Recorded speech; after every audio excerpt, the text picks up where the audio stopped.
Hello everyone, welcome to Study with Shubham Sara classes. ତମ ପାଇଁ ଆଜି ଗୋଟେ ନୂଆ କଣ ନୂଆ ନା କ୍ଲାସ 8 ବା ଅଷ୍ଟମ ଶ୍ରେଣୀର ଆଜି ଆମେ ପ୍ରଥମେ ଆରମ୍ଭ କରିବା ପ୍ରଥମ ଭିଡିଓ। ଆଜି ପଢିବା ଆମେ ସାହିତ୍ୟର ପ୍ରଥମ ପଦ୍ୟ ବା 1 ନମ୍ବର ଯାହା ଅଛି ବିଷୟ। ପ୍ରଥମ ପଦ୍ୟ କଣ? ଆସ ଉତ୍କଳୀୟ। ଆସ ଉତ୍କଳୀୟ। କଣ ଉତ୍କଳୀୟ ମାନେ କାହା କୁହାଯାଉଛି? ଓଡ଼ିଶାବାସୀଙ୍କୁ କୁହାଯାଉଛି ଉତ୍କଳୀୟ। ଯେହେତୁ ଓଡ଼ିଶାର ପୂର୍ବରୁ ବିଭିନ୍ନ ନାମ ଥିଲା କଣ? କଳିଙ୍ଗ, ଉଗ୍ର, ସେଇ ଉତ୍କଳ, ସେଇଠୁ କଣ ନିଆଯାଇଛି ଉତ୍କଳ ଶବ୍ଦଟି ସେଇ ତାର ପୂର୍ବ ନାମରୁ ନିଆଯାଇଛି ଆସ ଉତ୍କଳୀୟ। ମାନେ ଓଡ଼ିଶାବାସୀ ମାନେ ଆସ କଣ ଆସିବା ନା ଲେଖିଥିଲେ କବି ନା କବି ହେଉଛନ୍ତି ଜାତୀୟ କବି ବୀର କିଶୋର ଦାସ। ତମେ କ୍ଲାସ 3 ରେ ପଢିଥିଲ ଗୋଟେ ବିଷୟ ଯେ ଚାବୁକ କିଏ ସହି ନ ପାରିଲେ ଚାବୁକ ପାଦ ଇଂରେଜ ମାନଙ୍କ କଥା ଦିଆଯାଇଥିଲା। ତ ସେଇ ଜାତୀୟ କବି ବୀର କିଶୋର ଦାସ ତୃତୀୟ ଶ୍ରେଣୀରେ ପଢିଥିଲ ଠିକ ସେଇ ସେ କଣ ଲେଖିଛନ୍ତି? ଆସ ଉତ୍କଳୀୟ ହେଲା। ତ ଆରମ୍ଭ କରିବା ତାଙ୍କ କବି ପରିଚୟ ଦେଖିବା। ଓଡ଼ିଆ ସାହିତ୍ୟର କବି ବୀର କିଶୋର ଦାସ ଜାତୀୟ କବି ଭାବରେ ପରିଚିତ। ଠିକ ଅଛି, ଜାତୀୟ କବି ବୀର କିଶୋର ଭାବେ ପରିଚିତ। ସେ 1896 ମସିହା ନଭେମ୍ବର ମାସ 23 ତାରିଖରେ ଜନ୍ମଗ୍ରହଣ କରିଥିଲେ। କୋଉ ଜିଲ୍ଲା ନା ଜଗତସିଂହପୁର ଜିଲ୍ଲା ଅନ୍ତର୍ଗତ ପୂର୍ଣ୍ଣଙ୍ଗ ଗ୍ରାମରେ ଜନ୍ମଗ୍ରହଣ କରିଥିଲେ। ସେ ଏକାଧାରରେ ଥିଲେ ଜଣେ ଦେଶ ବତ୍ସଳ, ଦେଶ ପ୍ରେମୀ, ଦେଶ ଭାବନା ବା ଦେଶବାସୀକୁ ସେ ଦେଶକୁ ବହୁତ ଭଲ ପାଉଥିଲେ। ମାନବବାଦୀ, ଗାନ୍ଧୀ ଦର୍ଶନବାଦୀ ତଥା ଉଗ୍ର ଜାତୀୟତାବାଦୀ କବି ଥିଲେ। ଉଗ୍ର ମାନେ ଟିକେ ରାଗି ସ୍ୱଭାବର ହେଲା। ସ୍ୱାଧୀନତା ସଂଗ୍ରାମର ବନ୍ଦି ଶିକ୍ଷାକୁ ପ୍ରଜ୍ୱଳିତ କରିବା ଉଦ୍ଦେଶ୍ୟରେ ସେ ସ୍ୱାଧୀନତା ମାନେ କେମିତି ଆମେ ଜଲ୍ଦି ଶୀଘ୍ର ଇଂରେଜ ମାନଙ୍କ ଠାରୁ ଆମେ ପରାଧୀନଟାକୁ ହରେଇବା, ସ୍ୱାଧୀନତା ଲାଭ କରିବା, ସେଥିପାଇଁ ସମସ୍ତଙ୍କୁ ଏକଜୁଟ କରିବା ପାଇଁ ସେ ଜାତୀୟ ସଙ୍ଗୀତ ବା ସମସ୍ତଙ୍କୁ ଚେତନା ଜାଗ୍ରତ କରିବା ପାଇଁ ବିଭିନ୍ନ ପ୍ରକାର କବିତା, ଉଦ୍ବୋଧନ ଭାଷା ପ୍ରଣୟନ କରିଥିଲେ। ସରଳ, ତରଳ ଓ ସାବଳୀଳ ଭାଷାରେ କବିତା ରଚନା କରିଥିଲେ, କବିତା ମାନ ରଚନା କରିଥିଲେ। ତା ଦ୍ୱାରା ଓଡ଼ିଶାର ପୁରପଲ୍ଲୀର ଆବାଳ ବୃଦ୍ଧ, ଛୋଟ ଠାରୁ ବା ବୃଦ୍ଧ ପର୍ଯ୍ୟନ୍ତ, ଛୋଟରୁ ବଡ ସମସ୍ତେ ଆବାଳ ବୃଦ୍ଧ ବନିତା ଉଦ୍ବୁଦ୍ଧ ହୋଇ ପତଙ୍ଗ ପରି ସ୍ୱାଧୀନତା ସଂଗ୍ରାମରେ ଝାସ ଦେଇଥିଲେ। ଯେମିତି ଯଦି କୋଉଠି ଗୋଟେ ଉଜ୍ଜଳ ଆଲୋକ ଜଳୁଥିବ ବା ପ୍ରଜ୍ୱଳିତ ହେଉଥିବ, ଦେଖିବ ସେଠି ପତଙ୍ଗ, କୀଟ ପତଙ୍ଗ ମାନେ ଯାଇକି ସେଠି କଣ ହଉଥିବେ? ବହୁ ସଂଖ୍ୟାରେ ଉଡନ୍ତି। ଠିକ ସେଇଭଳି ସେଇ ସ୍ୱାଧୀନତା ସଂଗ୍ରାମରେ ଝାସ ଦେଇଥିଲେ ଅନେକ ଆବାଳ ବୃଦ୍ଧ ବନିତା। କାହା ଦ୍ୱାରା ନା କିଏ? ଜାତୀୟ କବି ବୀର କିଶୋରଙ୍କର ଏଇ ଉଦ୍ବୋଧନ ମୂଳକ କବିତା ଶୁଣି ସାରିଲା ପରେ କବିଙ୍କ ଦ୍ୱାରା ଲିଖିତ ପୁସ୍ତକ ଆଉ କଣ କଣ ଲେଖିଛନ୍ତି? ମୋହନ ବଂଶୀ, ବିଦ୍ରୋହୀ ବୀଣା, ଫୁଲ ଚନ୍ଦନ, ବୀର ଗୀତିକା, ଠିକ ଅଛି, ପ୍ରଭୃତି। ଆସ ଉତ୍କଳୀୟ, ଏଇଟା ହେଲା ତମର ଏଇ ଆସ ଉତ୍କଳ କବିତାର ଜିଷ୍ଟ ବା ସାର କଥା। ଆସ ଉତ୍କଳ କବିତାଟି କବିଙ୍କ ଦ୍ୱାରା ଲିଖିତ କଣ? ବୀର ଗୀତିକା କବିତାରୁ ସଂକଳନ କରାଯାଇଛି। ଠିକ ଅଛି, ମନେ ରହିଲା। ଯେହେତୁ ଏଟା ତମର ଆଜି ଫାର୍ଷ୍ଟ କ୍ଲାସ, ତମେ କଣ କରିବ ନା ପ୍ରଥମ କଥା ହେଲା ଲାଇକ୍, କମେଣ୍ଟ, ସେୟାର କରିବ ହେଲା। କମେଣ୍ଟରେ ତମ ନାମ ଲେଖିବ ହେଲା, ନେମ୍ ଆଉ ଡିଷ୍ଟ୍ରିକ୍ଟ କମେଣ୍ଟରେ ଲେଖିବ। ଆଉ ତମ ସାଙ୍ଗମାନଙ୍କୁ କଣ କରିବ? ଅଧିକରୁ ଅଧିକ ସେୟାର କରିବ। ଠିକ ଅଛି, ଯଦି ଅନ୍ୟ କ୍ଲାସ 9, 10 ର ପିଲାମାନେ ଥାଏ ତ ତମମାନେ କଣ କରିବ? ତମର ସାନ ଭାଇ ମାନଙ୍କୁ ବା ସାଙ୍ଗ ମାନଙ୍କୁ ଯିଏ ଥିବେ ସେମାନଙ୍କୁ ସେୟାର କରିବ। ଠିକ ଅଛି, ଚାଲ ଆରମ୍ଭ କରିବା। ଆସ ଉତ୍କଳୀୟ। ଓଡ଼ିଶାବାସୀ ମାନେ ମୋ ସହିତ ଆସ ବା ମୋର ଏଇ ଉଦ୍ବୋଧନ ମୂଳକ କବିତାରେ ଯୋଗ ହୁଅ, ସାମିଲ ହୁଅ, ଦେଶକୁ ସ୍ୱାଧୀନତା ଦିଅ। ଆସ ଉତ୍କଳୀୟ, ଶୁଣ ସର୍ବେ ମିଳି ଏ ଦେଶ ଜାତିର ପୂର୍ବ କଥା, ସ୍ମରଣେ ଯାହାର ଗରବେ ତୋହର, ଆପେ ଆପେ ନଈ ପଡିବ ମଥା। ତାମାନେ କବି କହୁଛନ୍ତି ଓଡ଼ିଶାବାସୀ ମାନେ ସମସ୍ତେ ଶୁଣ। କଣ ଶୁଣିବା ନା ଏ ଜାତିର ପୂର୍ବ କଥା। ପୂର୍ବ ମାନେ ହେଲା ପୂର୍ବ, ସର୍ବେ ମାନେ ସମସ୍ତେ, ମିଳିମିଶି ଶୁଣ ଏ ଜାତିର ପୂର୍ବ କଥା, ପୂର୍ବରୁ ବିତି ଯାଇଥିବା କଥା। କଣ ବିତି ଯାଇଛି ପୂର୍ବରୁ କଥା? ସ୍ମରଣେ, ଯାହାକୁ ସ୍ମରଣ ମାନେ ମନେ ପକାଇଲେ ବା ମନେ ପକାଇଲେ। ସ୍ମରଣେ ଯାହାର ଗରବେ, ଗରବ ମାନେ ଗୌରବରେ ଛାତି ଫୁଲି ଉଠିବ। ଆଉ କଣ ହବ? ତାଙ୍କ ପାଖରେ ଆମର ଏଇ ମସ୍ତକ ନଈ ପଡିବ। ମଥା ମାନେ ହେଲା ମସ୍ତକ ବା ମୁଣ୍ଡ, ଆପେ ଆପେ ନଈ ପଡିବ ମଥା। କଣ କଣ ହେଇଥିଲା ସେତେବେଳେ ସମୟର ନା ସେଇ ଆମ ଦେଶକୁ ସ୍ୱାଧୀନତା କରିବା ପାଇଁ ବୀର ଯୋଦ୍ଧା ମାନେ କଣ କରିଥିଲେ? ନିଜର ଆତ୍ମସାତ बा निजकु सेई सत्याग्रह जोग देई बलिदान देथिले आम देश को स्वाधीनता करबा पाई। किए किए सेमानक भितर मो ओडिसा रे किए थिले बक्सी जगबंधु चंदन हजूरी गलेणी उभई अमर पथे जस कि तांकर हेब कि मलिन अमलिन परा ताहा जगते तामाने कोन कहउछन्ति कवि बक्सी जगबंधु चंदन हजूरी भली महान महान वीर माने उभई गलेणी आज आ दुनिया रे नाहांती किंतु से कोठी चले जदी ना अमर पथे मरिकी मध्य समस्तଙ୍କ ପାଖରେ ଜଣାଶୁଣା ଅମର ହେଇଯାଇଛନ୍ତି। ଅମର କାହା କୁହାଯାଏ ଯେ ଯିଏ ଏଇ ପାର୍ଥିବ ଶରୀର ବଞ୍ଚିଥିବ ତାକୁ ଅମର କୁହାଯାଏ ନାହିଁ ନା ଯାହାକୁ ତମେ ତମର ପରବର୍ତ୍ତୀ ପିଢି ସବୁବେଳେ ମନେ ରଖିଥାନ୍ତି ତାଙ୍କୁ କୁହାଯାଏ ସେଇ ଏପରି କାମ କଲା ପରେ ଯାହାକୁ ସମସ୍ତେ ମନେ ପକାନ୍ତି ବାରମ୍ବାର ମନେ ପକାଉଥାନ୍ତି ତାଙ୍କୁ କୁହାଯାଏ ଅମର। ଯେପରି ବକ୍ସି ଜଗବନ୍ଧୁ ଚନ୍ଦନ ହଜୁରୀଙ୍କ ଯଶ କୀର୍ତ୍ତି ସେମାନେ ଯୋଉ କରିଯାଇଥିବା କାମ ତାକୁ କୁହାଯାଏ ଯଶ। ତାଙ୍କର ହେବ କି ମଳିନ ମଳିନ ମାନେ କଣ କିରେ ନା ଯେମିତି ତମେ କହୁଛ ନା କଣ ଗୋଟେ ବଲ୍ବ ଜଳୁଛି ବା ଜଳୁଛି ମାନେ ଉଜ୍ଜଳ ହେଲା ମଳିନ ମାନେ ହେଲା ମଉଳି ଯିବା ବା ମିଳେଇ ଯିବା ହେଲା ତାଙ୍କର ଯଶ କଣ ମିଳେଇ ଯାଇଛି କି ନାଇଁ ଆଜି ଆମେ ତାଙ୍କ ସେଇ ଯଶକୁ ଆମେ କଣ ସ୍ଵାଧୀନତାର ସ୍ୱାଦ ଚାଖୁଛୁ ଠିକ ଅଛି। ଅମଳିନ ଏହା କେବେ ଛାଉଳି ପଡିବ ନାହିଁ କି ମଉଳିବ ନାହିଁ ଅମଳିନ ହେଇକି ରହିବ ହେଲା ବା ଲିଭିବ ନାହିଁ କାହାର ମନ ଅମଳିନ ପରା ତାହା ଜଗତେ କେଉଁମାନଙ୍କର ଘଟଣା ନା ସେଇ ବୀର ବକ୍ସି ଜଗବନ୍ଧୁ ଚନ୍ଦନ ହଜୁରୀ ବିର୍ସା ମୁଣ୍ଡା ଇତ୍ୟାଦି ଇତ୍ୟାଦି। ପାଇକ ପୁଅର ଗରିମା ଯାଥିଲା ସ୍ୱାଧୀନତା ଜାଗେ ଦେଲା ଆହୁତି ସେ ଜାତି ଦାୟଦ ଆମେ ତ ସରବେ ପୁଳି ହେବା ଅଙ୍ଗେ ସେଇ ବିଭୂତି। ପାଇକ ପୁଅ ମାନେ ସେଇ ବକ୍ସି ଜଗବନ୍ଧୁ ଯୋଉ କଣ ପାଇକ ପୁଅ ତାଙ୍କ ଯାଇ 1857 ହେଲା ତ ସେଇ ପାଇକ ପୁଅର ସେଇ ଗରିମା ଯାହା ଥିଲା ଯାହା ପାଇଁ ଆମେ ସ୍ୱାଧୀନତା ଆଜି ହାସଲ କରିଛନ୍ତି ବା ସ୍ୱାଧୀନତା ଆଜି ଯୋଗାଇ ଦେଇଛି ଯିଏ ନିଜ ଜୀବନକୁ ଆହୁତି ଦେଇ ଆମ ମାନଙ୍କୁ ସ୍ୱାଧୀନତା ଦେଇଯାଇଛନ୍ତି ସେ ଜାତି ସେଇ ଦେଶ ବା ସେଇ ଜାତିର ସନ୍ତାନ ସେଇ ଦେଶର ଉତ୍କଳର ସନ୍ତାନ ହେଇ ଆମେ ଦାୟଦ ମାନେ ହେଲେ କଣ ସନ୍ତାନ ହେଲା ମନେ ରଖିବ ସନ୍ତାନ ଆମେ ତ ସରବେ ମାନେ ସର୍ବେ ପୁଳି ହେବା ଆଜି ଆମ ଦେହରେ ସେଇ ତାଙ୍କର ସେଇ ବିଭୂତି ବା ଆମ ଉତ୍କଳ ମାଟିର ସେଇ ବିଭୂତି ବା ଧୂଳିକୁ ଚନ୍ଦନ ଭାବେ ଦେହ ହାତ ମୁଣ୍ଡ ସବୁଆଡେ ଆମେ ପୁଳି ହେବା ଆଉ ସେଇ ଅତୀତର ଘଟି ଯାଇଥିବା ସେଇ କଣ କାହାଣୀକୁ ମନେ ପକାଇ ଆଜି ଆମ ଛାତି ଫୁଲି ଉଠିବ ଆଉ ତାକୁ ଆମେ ସବୁବେଳେ ପାଇଁ ମନେ ରଖିବା ଠିକ ଅଛି। ତୋଷାଳୀ ପ୍ରାନ୍ତରେ ଦିନେ ବହିଥିଲା ସମରେ ବୀରର ରକତ ନଈ ସ୍ୱାଧୀନତା ପାଇଁ ପ୍ରାଣ ଦେଲେ ଯେତେ ପଚାରିଲେ ମାଟି ଜୀବତ କହି ତାମାନେ ତୋଷାଳୀ କାହା କୁହାଯାଏ ମନେ ରଖିବ ସେତେବେଳେ ସମୟର ରାଜଧାନୀ କୁହାଯାଏ ହେଲା ଯୋଉଟା ବର୍ତ୍ତମାନ ତମର ଭୁବନେଶ୍ୱରର ଧଉଳି ପାହାଡ ହେଲା ଯୋଉଠି ବର୍ତ୍ତମାନ ଧଉଳି ପାହାଡ ଅଛି ସେଇଟା ଥିଲା ସେତେବେଳେ ସମୟର ରାଜଧାନୀ ଉତ୍କଳ ରାଜଧାନୀ ଥିଲା ହେଲା ଯୋଉଟା କି ଭୁବନେଶ୍ୱରରେ ଅବସ୍ଥିତ ହେଲା ମନେ ରଖିବ। ଏଇ ଭୁବନେଶ୍ୱରର ଏଇ ଧଉଳି ପାହାଡରେ କଣ ହେଇଥିଲା ତମେ ଶୁଣିଥିବ ହିଷ୍ଟ୍ରିର କଥା କଣ ନା ଅଶୋକ ସମ୍ରାଟ ଯେତେବେଳେ ଅଶୋକ କଣ କରିଥିଲେ ନା କହିଲେ ମୁଁ ଟୋଟାଲ ଭାରତ ବର୍ଷ ବା ଟୋଟାଲ ବିଶ୍ୱକୁ ଜୟ କରିବି ସେତେବେଳେ ଜୟ ସବୁ ରାଜ୍ୟ ଜୟ କରି କରି ଆସୁଛନ୍ତି ଉତ୍କଳରେ ଆସି ପହଞ୍ଚିଥିଲେ ଉତ୍କଳରେ ସେ ଭାବିଥିଲେ ତାଙ୍କୁ କଣ ସମ୍ବାଦ ଦେଇଥିଲେ ଯେ ଉତ୍କଳର ରାଜା ବହୁତ ଛୋଟ ସୈନ୍ୟବାହିନୀ ତ ସେ ଜଲ୍ଦି ପରାସ୍ତ ହେଇଯିବେ ଗୋଟେ ଏକ ଦିନ ବା 3 ଦିନ ଭିତରେ ଯୁଦ୍ଧ ସରିଯିବ କିନ୍ତୁ ସେ ଯୁଦ୍ଧ ମାସ ମାସ ଧରି ଚାଲିଲା କାହିଁକି କାରଣ କଣ ଥିଲା ସେତେବେଳେ ଉତ୍କଳବାସୀଙ୍କୁ କୁହାଯାଇଥିଲା ଯେ ସେତେବେଳେ ସମୟ ରାଜା ଥିଲେ ସେ କହିଥିଲେ ମୁଁ ଏକା ରାଜା ନୁହେଁ ତମେ ମାନେ ମଧ୍ୟ ରାଜା ତମେ ମାନେ କଣ କରିବ ଯାଇକି କଣ ଯୁଦ୍ଧରେ ଯୋଗ ଦେବ ତ ସମସ୍ତେ ନିଜକୁ ନିଜର ପ୍ରାଣକୁ ଖାତିର ନ କରିବା ଭୟ ନ କରି ଆସିକି ସମସ୍ତେ ଯୁଦ୍ଧ କରିଥିଲେ ଯାହା ଦ୍ୱାରା ଅଶୋକ ସମ୍ରାଟ ସେଠି କଣ ହେଇଥିଲା ନା ଅଶୋକ ସମ୍ରାଟଙ୍କ ସୈନ୍ୟବାହିନୀ ସହିତ କଳିଙ୍ଗର ସୈନ୍ୟବାହିନୀ ଯୁଦ୍ଧ ହେଇଥିଲା ସେଇ ସମର ମାନେ କଣ ଯୁଦ୍ଧ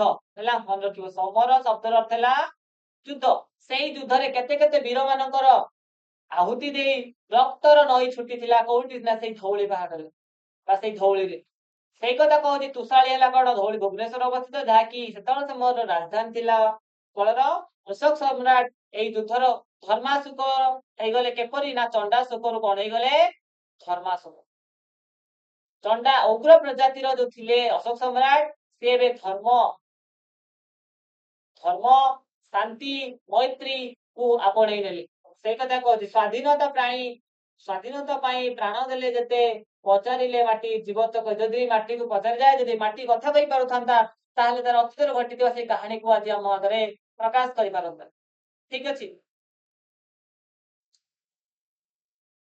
ଶାନ୍ତି ମୈତ୍ରୀ ପ୍ରୀତିପୂତ ବାଣୀ ଜହି ସ୍ଫୁରୁଥିଲା ପ୍ରତି ଅନ୍ତର ଭରି ହିଂସା ମନ୍ତ୍ରରେ ଦେଲା ଯେଉଁ ଦୀକ୍ଷା କାହିଁ କେଉଁ ଦେଶ ହେବତା ସାରି। ତାମାନେ କହୁଛି ସେଇ ଯୋଉ ଅଶୋକ ସମ୍ରାଟ ଯୋଉ ଯୁଦ୍ଧ ଆସି କରିଥିଲେ ସେ ସମଗ୍ର ଯୁଦ୍ଧ ବା ଏଭଳି ଶିକ୍ଷା ବା ଏଭଳି ଆଦର୍ଶ କେହି ତାଙ୍କୁ ଶିଖେଇ ପାରିଲେ ନାହିଁ ଗ୍ରହଣ କରିପାରିଲେ ନାହିଁ କିଏ ଅଶୋକ ସମ୍ରାଟ କିନ୍ତୁ ସେଇ ଉତ୍କଳ ବା ଏଇ ଉତ୍କଳର ମାଟି ଅଶୋକ ସମ୍ରାଟକୁ ସେଇ କଥା ଶିଖେଇଦେଲା। ତ କଣ ଶିଖେଇଦେଲା ନା ଶାନ୍ତି ମୈତ୍ରୀ ପ୍ରୀତିପୂତ ବାଣୀରେ ଭରିଦେଲା ତାଙ୍କର ହୃଦୟ ଆଉ ତାର ଅନ୍ତର ସ୍ଫୁରୁଥିଲା କିଏ ଭରିଦେଲା ନା ସେଇ ଉତ୍କଳ କାରଣ ଯୋଉ ଯୁଦ୍ଧ ହେଲା ସେଇ ଯୁଦ୍ଧରେ କିଏ ଅଶୋକ ସମ୍ରାଟ ଅତି ବ୍ୟଥିତ ହେଇଗଲେ ସେଇ ରକ୍ତର ନଦୀ ଦେଖି କାରଣ ଆଉ ଅନ୍ୟ ଆଡେ ଯୁଦ୍ଧ କଲା ପରେ ବୋଧେ ଏଭଳି ଶିକ୍ଷା ବା ଦୀକ୍ଷା ସେ ପାଇନଥିଲେ। ସେ ଅହିଂସା ବିନା ହିଂସା ବା ଅହିଂସା ମନ୍ତ୍ରରେ ଦୀକ୍ଷିତ ହେଇଗଲେ କି ଅଶୋକ ସମ୍ରାଟ ସେଥିପାଇଁ ସେ ଧର୍ମାଶୋକ ଧର୍ମ ପ୍ରତି ଧର୍ମ ଅବଲମ୍ବନ କଲେ। କାହିଁ କେଉଁ ଦେଶ ହେବତା ସରି ସେ କଥା କହୁଛି ଆଉ କୋଉ ଦେଶ ଏଭଳି ଶିକ୍ଷା ଦେଇପାରିଲା ନାହିଁ। ସେ ଚଣ୍ଡାଶୋକରୁ ଧର୍ମାଶୋକ ଶିକ୍ଷା ଅଶୋକ ସମ୍ରାଟକୁ କେହି ଦେଇପାରିଲେନି କିନ୍ତୁ ସେଇ ଉତ୍କଳ ଯାହା କରିକି ଦେଖେଇଛି। ଠିକ ଅଛି। ଜାତି ପାଇଁ ଦିନେ ପାଳୁତ ଧରମା ଚାଷିଥିଲା ପ୍ରାଣ ସାଗର ଜଳେ ଲିଭିବ କି ତାର ଅଲିଭା କାହାଣୀ ଥିବା ଯାଏ ନର ଧରଣୀ ତଳେ। ତମେ ଜାଣିଥିବ ତମେ ସପ୍ତମ ଶ୍ରେଣୀରେ ପଢିଥିଲ କଣ ବାଳୁତ ବୀର ସେ ଯୋଉ ବହିରେ ଥିଲା ସେଇ ବାଳୁତ 12 ବର୍ଷ କଣ 12 ବର୍ଷର ଧରମା କଣ କରିଥିଲା ସରି ତମେ ପଢିଥିଲ କଣ ତୃତୀୟ ଶ୍ରେଣୀରେ ପଢିଥିଲ ଲାଙ୍ଗୁଳା ନରସିଂହ ବିଷୟରେ କୋଣାର୍କ ଯୋଉ ବିଷୟ ଅଛି ଦଶମ ଶ୍ରେଣୀରେ ପଢିବ ଅଛି ଗୋଟେ ବିଷୟ କୋଣାର୍କ ସେଥିରେ ବି ଅଛି। ତ କଣ ସେ ଧର୍ମା କରିଥିଲା ନା ତମେ ଜାଣିଥିବ ଛାୟା ଦେବୀଙ୍କ ଆଦେଶରେ ନରସିଂହ ଦେବ ଲାଙ୍ଗୁଳା ନରସିଂହ ଦେବ କଣ କରିଥିଲେ ନା ଚନ୍ଦ୍ରଭାଗା ତୀରରେ ଟିକେ ସୂର୍ଯ୍ୟ ମନ୍ଦିର ନିର୍ମାଣ କରିବା ପାଇଁ କାରଣ କୋଣାର୍କ ଯୋଉ ସେଇଠି ପୂଜା ପାଉଛି କିଏ ପୂଜା ପାଉଛନ୍ତି ନା ସୂର୍ଯ୍ୟ। ତ ସେଇ ସୂର୍ଯ୍ୟ ମନ୍ଦିର ପ୍ରତିଷ୍ଠା ପାଇଁ ବହୁ କାରିଗର ଓଡିଶାର ସେତେବେଳେ ସମୟର ସମସ୍ତ କାରିଗରକୁ ଡକା ହେଲା 1200 କାରିଗରକୁ ଡକା ହେଇଥିଲା। ତାଙ୍କ ମଧ୍ୟରେ ମୁଖ୍ୟ ଥିଲେ କିଏ ନା ବିଶୁ ମହାରଣା ବଢେଇ। ତ ସେଇ ଧରମା ସେଇ ବିଶୁ ମହାରଣାଙ୍କର ପୁତ୍ର 12 ବର୍ଷ ପୁତ୍ର ଠାରୁ ଦୂରରେ ରହି ବିଶୁ ମହାରଣା ଆଜି ମନ୍ଦିର ତୋଳିବା କାର୍ଯ୍ୟରେ ଲାଗି ପଡିଛନ୍ତି କିନ୍ତୁ ମନ୍ଦିର ଶେଷ ହେଇପାରୁନାହିଁ। କାରଣ କଣ ନା ସମ୍ପୂର୍ଣ୍ଣ ମନ୍ଦିରର ଚୂଳ ଯୋଉ ଅଗ୍ରଭାଗ ଦଧି ନଉତି ଠିକ ଭାବରେ ବସି ପାରୁନାହିଁ। କିନ୍ତୁ ରାଜାଙ୍କର ଆଦେଶ ଯଦି ମନ୍ଦିର ତୁଳା ଶେଷ ନ ହୁଏ ତାହେଲେ ଏଇ 1200 ବଢେଇ ମାନଙ୍କର କଣ କରାଯିବ ମୁଣ୍ଡ କାଟ ହେବ। ତ ସେଥିପାଇଁ ଜଣେ ଦୂତ ଯାଇଛି କୋଉଠିକି ନା ସେଇ ବିଶୁ ମହାରଣାଙ୍କର ଗ୍ରାମକୁ ସେଠି ଯାଇକି ସେ ବିଶୁ ମହାରଣାର ଘର ଖୋଜି ପଚାରିଛି ଆଉ ସେଠି ଯେ ଉପସ୍ଥାପନ କରିଛି କଣ ଯଦି ତମ ଶିଳ୍ପୀ କୂଳରେ ଅନ୍ୟ କୋଉ ବିଖ୍ୟାତ ଶିଳ୍ପୀ ଅଛି ତାକୁ ପଠାଅ କାରଣ ବିଶୁ ମହାରଣାଙ୍କର ସମସ୍ତ ବୁଦ୍ଧି କଣ ହେଇଛି ଆଉ କାମ ଦଉନାହିଁ ବା ଦଧି ନଉତି ବସି ପାରୁନି କି ମନ୍ଦିର ମଳି ପାରୁନି। ଏକଥା ଶୁଣି ଧରମା ଜାଣିପାରିଲା ତା ବାପାଙ୍କ ବିଷୟରେ ସେ ତା ମାଆକୁ ପଚାରି କହିଲା ମୁଁ ବାପାଙ୍କୁ ଦେଖା କରିବାକୁ ଯିବି। ତ ସେଇ ଦେଖା କରିବାକୁ ଯାଇ ସେଠି କଣ କଲା ନା ଯୋଉ କାମ 1200 ବଢେଇ କରିପାରିନଥିଲେ ଧରମା ଏକା ସେଇ କାମ କଲା।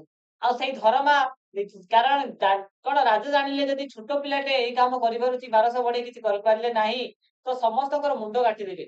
ସେଥିପାଇଁ ଧରମା ଦିନେ ସେଇ ଦେଶ ବା ତାର ଜାତି ଭାଇ ମାନଙ୍କ ପାଇଁ ସେଇ ଚନ୍ଦ୍ରଭାଗକୁ ଦେଇ ତାର ପ୍ରାଣ ତ୍ୟାଗ କରିଥିଲେ। ସେଇ କଥା କହୁଛି ଜାତି ପାଇଁ ଦିନେ ବାଳୁତ ଧରମା ଛାସିଥିଲା ପ୍ରାଣ ସାଗର ଜଳେ ଲିଭିବ କି ତାର ଅଲିଭା କାହାଣୀ। ଦେଖ ସେ କଥା କେବେଠୁ ଗଲାଣି କିନ୍ତୁ ସେ କାହାଣୀ ଏବେ ବି ସମସ୍ତଙ୍କ ପାଖରେ ଅଛି ବା ମନେ ଅଛି ଥିବା ଯାଏ ନର ଧରଣୀ ତଳେ ଆଉ ଆଗକୁ ମଧ୍ୟ ଥିବ ଏଇ ଧରଣୀ ଯେତେ ପର୍ଯ୍ୟନ୍ତ ଅଛି ସମସ୍ତେ ଏଇ କାହାଣୀକୁ ମନେ ରଖୁ। ତ୍ୟାଗ ଆଦର୍ଶ ଜାତିର ମହତ୍ଵ ଦେଶ ପାଇଁ ଦେଲା ନିଜକୁ ବଳି ଦରିଦ୍ର ଜନର ବନ୍ଧୁ ଗୋପବନ୍ଧୁ ସେ ପୁଅ ମହିମା ହେବ କି କଳି। ମନେ ରଖ ତ୍ୟାଗ ଜୀବନରେ ତ୍ୟାଗ ଆଦର୍ଶ ଆଉ ଜାତିର ମହତ୍ଵ ତ୍ୟାଗ କରିବା କଥା ବା ତ୍ୟାଗ କରିବା ଉଚିତ। ଏଇ ତ୍ୟାଗ ଏଇ ଯୋଉ ଲାଇନ ଏଥିରେ କାହା କଥା କୁହାଯାଉଛି ନା ଗୋପବନ୍ଧୁ ଦାସଙ୍କ ବିଷୟରେ କୁହାଯାଉଛି। ଗୋପବନ୍ଧୁ ଦାସଙ୍କ କାହାଣୀ କଣ ନା ସିଏ ଥିଲେ ତ୍ୟାଗୀ ଆଉ ଆଦର୍ଶ ଜାତିର ମହତ୍ଵ ହେଲା। ସେ ଏକତା ଭାବନା ବା ସମସ୍ତେ ଏକ ବୋଲି ଭାବିକି ସେ ନିଜକୁ କରୁଥିଲେ। ବା ଶୁଣ କଣ ଏଇ ଯୋଉ ଘଟଣା, ଗୋପବନ୍ଧୁ ଦାସ ତାଙ୍କର ରୋଗିଣା ପୁଅ ବା ରୋଗରେ ପଡିଛି ପୁଅ। ସେତେବେଳେ ସମୟରେ ଓଡିଶାର ଅନେକ ସ୍ଥାନରେ ବନ୍ୟା ଦୁର୍ଭିକ୍ଷ ଚାଲିଥିଲା। ତ ଗୋପବନ୍ଧୁ ନିଜ ପୁତ୍ରକୁ ଛାଡି ଦେଇ ସିଏ ଗଲେ ସେଇ ଅସହାୟ ଲୋକମାନଙ୍କୁ ସାହାଯ୍ୟ କରିବା ପାଇଁ। କୋଉଠି ଚୁଡା, କୋଉଠି ଚାଉଳ, ବିଭିନ୍ନ ପ୍ରକାରର କଣ ଆବଶ୍ୟକ ଦ୍ରବ୍ୟ ନେଇ ଯୋଗାଇଲେ। ସେଇ କଥା କହୁଛି, ସେଇ ତ୍ୟାଗ ଆଦର୍ଶ ବଳରେ ଆଜି ଗୋପବନ୍ଧୁ ଦାସ ମଧ୍ୟ ସମସ୍ତଙ୍କ ପାଖରେ ପରିଚିତ। ଦେଶ ପାଇଁ ଦେଲା ନିଜକୁ ବଳି, ଦେଶ ପାଇଁ ଦେଲା ବଳି, ନିଜ ପୁତ୍ରକୁ ମଧ୍ୟ ନିଜର ପୁତ୍ରକୁ ମଧ୍ୟ ସେ ଛାଡି ଦେଇକି ପଳେଇଥିଲେ। କହିଥିଲେ କଣ ନା ମୋର ସିନା ଗୋଟେ ପୁତ୍ର ମରିଯିବ, ହେଲେ ଉତ୍କଳର ଯୋଉ ଶହ ଶହ ପୁତ୍ର ମରିଯିବେ ବା ଶହ ଶହ ମା ଆଜି ତାଙ୍କର ପୁତ୍ର ହନ୍ତା ହେବେ, ମୁଁ ତାହା ଦେଖିପାରିବି ନାହିଁ। ସେଥିପାଇଁ ସେ ଦରିଦ୍ର ଜନର ଗୋପବନ୍ଧୁ ସବୁଆଡେ କଣ କଲେ ନା ସେଇ ଦୁର୍ଭିକ୍ଷ ଆଉ ବନ୍ୟା ପୀଡିତ ଅଞ୍ଚଳରେ ଲୋକମାନଙ୍କୁ ସାହାଯ୍ୟ କଲେ। ବାଜି ରାଉତର ନାଁ ଲୁଚି ନାହିଁ, ମୁକତ ପଥର ସୈନିକ ସେଇ, ତରପଣ କରେ ସେନାମ ଉଚାରି, ସ୍ୱାଧୀନତା ସଂଗ୍ରାମ ପୁରାଣ ଫେଇ। ତାମାନେ କଣ କହୁଛନ୍ତି, ସେଇ ଆଉ ଗୋଟେ କାହାଣୀ। ତମେ ଏଇ ଲାଇନ ର କଥା ହେଲା ବାଳୁତ ବିରସେ, କ୍ଲାସ 7 ର ବାଳୁତ ବିରସେ ଗୋଟେ ବିଶ୍ଵ ଯୋଉ ପଦ୍ୟ ଥିଲା, ବାଳୁତ ବିରସ। ବାଳୁତ ମାନେ ହେଲା ଛୋଟ ପିଲା, ଛୋଟ ପିଲା ହୋଇକି ମଧ୍ୟ ସେ ବୀର। କେମିତି ବୀର ନା ଦିନେ ଦେଖ ଏଇ ଚିତ୍ର ଦେଖ। ଦିନେ କଣ ହେଇଛି ନା ଇଂରେଜ ମାନେ ସେଇ ନଦୀ ପାର ହେବା ପାଇଁ ଆସି ଘାଟରେ ପହଞ୍ଚିଛନ୍ତି। ସେତେବେଳେ ସମୟରେ ସେଇ ବାଳୁତ 12 ବର୍ଷର ବାଜି ରାଉତ ସିଏ ସେଇ ଡଙ୍ଗା ଧରିକି ସେଇଠି ଅଛି। ଇଂରେଜ ମାନେ କହିଲେ କଣ ପାରି କରିଦେ, ନା ଭାଇ ଘାଟ ଆମକୁ ପାରି କରିଦେ। କିନ୍ତୁ କିଏ ବାଳୁତ ବୀର ସେ ବାଜି ରାଉତ କଣ କଲା, ସେ ତାଙ୍କୁ ମନା କରିଦେଲା। କାରଣ ସେ ଜାଣିଛି ତା ଦେଶ ଜାତିର ଶତ୍ରୁ ହେଲେ କିଏ ନା ଇଂରେଜ ମାନେ। ତ ସେଥିପାଇଁ ସେ ନାଁକୁ ନେଇଗଲା, ପଛକୁ ବାହୁରିକି ନେଇଗଲା। କିନ୍ତୁ ସେ ନେଲା ସମୟରେ ଇଂରେଜ ମାନଙ୍କର ସେଇ ଯୋଉ ଚାକଚକ୍ୟପୂର୍ଣ୍ଣ ଯୁଦ୍ଧାସ୍ତ୍ର ବନ୍ଧୁକରେ ତାର ପ୍ରାଣ ଚାଲିଥିଲା। ସେଇ କଥା କହୁଛି, ବାଜି ରାଉତ ନାଁ ଲୁଚି ନାହିଁ, ବାଜି ରାଉତର ନାଁ ମଧ୍ୟ ଲିଭି ଯାଇନାହିଁ। ଏବେ ବି ସମସ୍ତଙ୍କ ପାଖରେ ମନେ ଅଛି। ଯିଏ କି ମୁକତା ପଥର ସୈନିକ, ମୁକ୍ତି ପଥର ସିଏ ହେଲା ସୈନିକ। ତାଙ୍କ ନାଁକୁ ଧରିକି ଆଜି ତର୍ପଣ କରୁଛି, ପ୍ରତିକ୍ରିୟା କରୁଛି ସେ ନାମ ଉଚ୍ଚାରି। ସେଇ ସ୍ୱାଧୀନତା ସଂଗ୍ରାମର ପୁରାଣ ଫେଇ, ସେଇ ପୁରାଣକୁ ମୁଁ ଆଜି ସବୁଦିନ ପାଇଁ ମନେ ରଖିବା ପାଇଁ ବା ମନେ ରଖିବି, ଭୁଲିବି ନାହିଁ। ଠିକ ଅଛି, ଆଜିର ଥିଲା ବିଷୟ ଏତିକି। ତ ୟାର ପରବର୍ତ୍ତୀ କ୍ଲାସରେ ଦେଖା ହବ। ସେଥିପାଇଁ ରହିଲି। କିନ୍ତୁ ଯିବା ପୂର୍ବରୁ ତମାନେ କଣ କରିବ ନା ଲାଇକ୍, ଯଦି ଭଲ ଲାଗିଥାଏ ଲାଇକ୍, ସରି ଆମେ ୟାର କ୍ୱେଶ୍ଚନ ଆନ୍ସର କରିଦବା। ଠିକ ଅଛି, ଭୁଲିଗଲା। क्वेश्चन से देखिदबा, 4टा क्वेश्चन अछि, अल्प क्वेश्चन बेसी नाही। एबे देखिया पाठ्य पुस्तक तो अंतर्गत कोन प्रश्नावली जहा जहा अछि। ठीक अछि, देखो शॉर्ट क्वेश्चन देछि, 4टा ऑप्शन भितर हमको गोटे ऑप्शन बाछिया पड़िबो। एथि गुटे कहानी अछि, कोन कहानी ना जो ऑप्शन तो बाछियो कोन पई बाछिलो ताको मध्य लिखिबो हला। प्रथम क्वेश्चन देछि, निम्नलिखित प्रश्न गुडी को पाखरे तारा बा स्टार चिन्ह बसा। ए देश जातिर पूर्व कथा, एई पदरे थिबा पूर्व कथाटीरे केउ कथा को प्रकाश करछि। पूर्व कथा माने ହେଲା ଅତୀତର କଥା, ଅତୀତରେ ବିତି ଯାଇଥିବା କଥା। ତ ଏଠି ଅତୀତର ଗୌରବ କଥା କହିଦଉଛି। ତ ଷ୍ଟାର ଚିହ୍ନ ଏଠି ଦବ। ଠିକ ଅଛି, ବା ଡଟ ଠିକ କରୁ। କବିତାର ବିଷୟ ବस्तु ନିମ୍ନଲିଖିତ କେଉଁ ପ୍ରସଙ୍ଗ ଉପରେ ଆଧାରିତ ହୋଇଛି। ଏଇ ଯୋଉ କବିତାର ବିଷୟ ଆମେ ପଢିଲେ, ଏଇ ଯୋଉ କବିତା ତ କାହା ବା କୋଉ ବିଷୟରେ ପଢିଲେ ଆମେ, ଦେଶର ପ୍ରଗତି ନା ଦେଶର ଅର୍ଥନୀତି ନା ଦେଶର ଅଲିଭା କାହାଣୀ ନା ଦେଶ ପାଇଁ ଉତ୍ସର୍ଗୀକୃତ ଭାବନା। ଭାବନା ଖାଲି ନୁହଁ, ଦେଶର ଅଲିଭା କାହାଣୀ।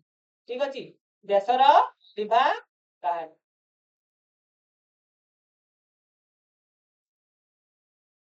3 नंबर क्वेश्चन, से पुओ महिमा हेब की कळे।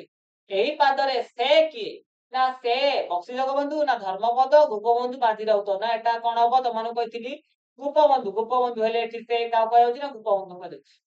ठीक अछि, मुकती पत्थर सैनिक बोली कवितारे काहाको कह जायछि। मुकती पत्थर सैनिक ना 12 वर्षर बाजी राउत को कह जायछि कोन मुक्ति पत्थर सैनिक। ठीक अछि, এই जो चारोटी ऑप्शन बाछिलो 6 नंबर को काम होला सिया कोन पे बाछिलो सेई कथा कहूची। तुमर सांग माने भिन्न भिन्न उत्तर बाछि जाई पारନ୍ତି।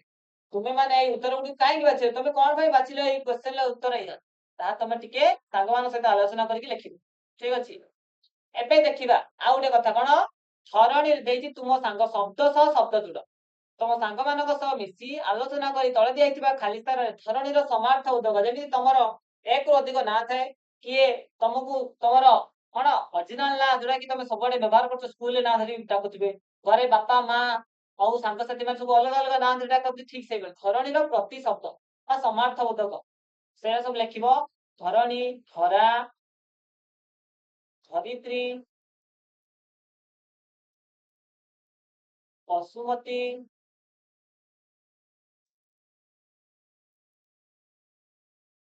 ବସୁଧା,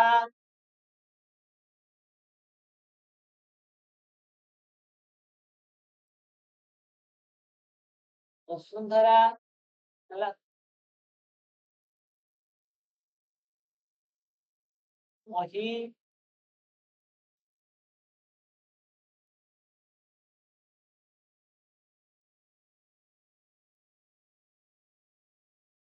କଣ ହେଇପାରେ?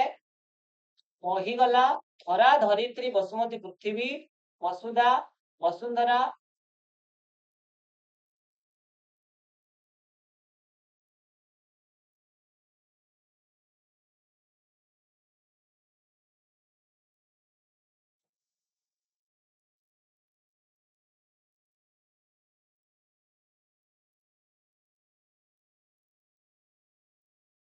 ଗୋଟେ ହେଲା ଅବନୀ,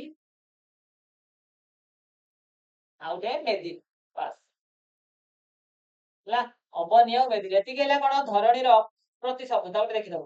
ଏବେ ଦେଖିବା ତାର ख नंबर क्वेश्चन कौन कहूँ निम्नलिखित शब्द गुड़िकर गद्य रूप लेख। गरबे कौन हम गद्य एटा पद्य रूप पदरी पर पद्यमिति पूर्वर पूर्व ठीक से गरबर गरबे गर्बे सरबे सर्बे रकत रक्त आदर्श आदर्श तर्पण तर्पण ठीक अच्छे। एटी कौन गला एटा गला तुम समार्थबोधक शब्द, एटा गला तुम पद्य। नेक्स्ट देखिबा से कौन कहूँ पाइक पुअर गरिमा जा थिले एई जो दिरा आउ गोटे देछि तुषाली प्रांतरे दिने बहिथिला। तो एई दिरा वाक्यर समय परिवर्तन करिया। समय कौन एटा देइ दी थिला माने एटा अतीत कथा देइ देछि। मैं तार वर्तमान लिखिबा आउ तार भविष्यत लिखिबा। सेठी खाली कौन लिखिबो पाइक पुअर गरिमा जा थिला। तो वर्तमान काल पे कौन लिखिबो वर्तमान काल पे लिखिबो जहा पाइक पुअर जहा थिला से लिखिबो जहा थिला जगह रे बसैबो खाली कौन वर्तमान जगह रे बसैबो अछि। ठीक है से सेम कथा लिखिबो पाइक पुअर गरिमा जा अछि। आउ सेई थिला परिवर्तन भविष्यत काल रे कौन लिखिबो ना जहा थिबो। ठीक अछि पाइक पुअर गरिमा जहा अछि सेटा तुमरो वर्तमान काल, पाइक पुअर गरिमा जहा थिबो सेटा तुमरो भविष्यत काल। ठीक सेही भली तोषाली प्रांतरे दिने बहिथिला। तो एठी लिखिबो तोषाली प्रांतरे दिने बहिथिला जगह लिखिबो वर्तमान काल रे ए दिने बहिथिला काटी दबो काट दे कोन लिखिबो वर्तमान काल पई आजी बहु अछि। ठीक अछि सेम तार अतीत काल पई कोन लिखिबो सेही दिने बहिथिला जगह लिखिबो सदा बहु थिबो। ठीक अछि बुझियला एठी थिला जा थिला जगह रे काटी दबो अछि बसैबो वर्तमान काल पई आ भविष्यत काल पई बसैबो थिबो। तोषाली दिने बहिथिला जगह बदलै दबो आजी बहु अछि वर्तमान काल पई सदा बहु थिबो तमरो भविष्यत काल पई। ठीक अछि रे देई तम पई। नेक्स्ट बहुत सादा कहूँ तले किसी शब्द दिया जाइछि ताकू समान अर्थ बा समार्थ बोधक शब्द को खोजी खाली घरे पूरण। पुअर समार्थ बोधक कोन हबो ना पुत्र हबो आउ सुत हबो। एक नंबर पुत्र पुआ को कह जाए पुत्र आउ सुत भी कह जाए ହେଲା।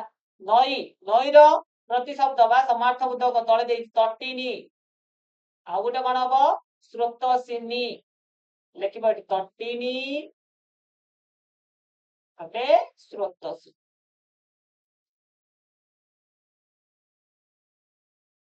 सागर सागर प्रतिशब्द कोन हबो ना गोटे हबो सिंधु ଆଉ ଗୋଟେ ପାରାବାର।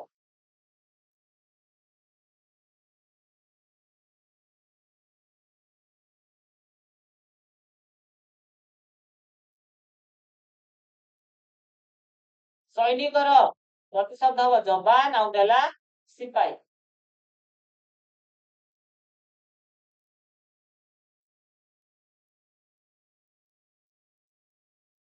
ଠିକ ଅଛି, ଆଜି ପାଇଁ ଏତିକି। ଆଶା କରୁଛି ବୁଝିପାରିଥିବ। ଯଦି କିଛି ନ ବୁଝିପାରେ କମେଣ୍ଟରେ ଲେଖିବ। ଠିକ ଅଛି, ତ ଆଜି ପାଇଁ ରହିଲି। ଆମେ ପରବର୍ତ୍ତୀ କ୍ଲାସରେ ଦେଖା ହବ। କିନ୍ତୁ ଗଲା ପୂର୍ବରୁ ତମେ ଭିଡିଓକୁ ଲାଇକ୍, କମେଣ୍ଟରେ ତମ ନାଁ, କୋଉଠୁ ଡିଷ୍ଟ୍ରିକ୍ଟ ତାକୁ କମେଣ୍ଟ କରିବ। ତମ ସାଙ୍ଗମାନଙ୍କୁ ସେୟାର କରିବ, ଆଉ ୱିଥ୍ ସବସ୍କ୍ରାଇବ। ଆଜି ପାଇଁ ରହିଲି। ଜୟ ଜଗନ୍ନାଥ। ନେକ୍ସଟ କ୍ଲାସରେ ଦେଖା ହବ।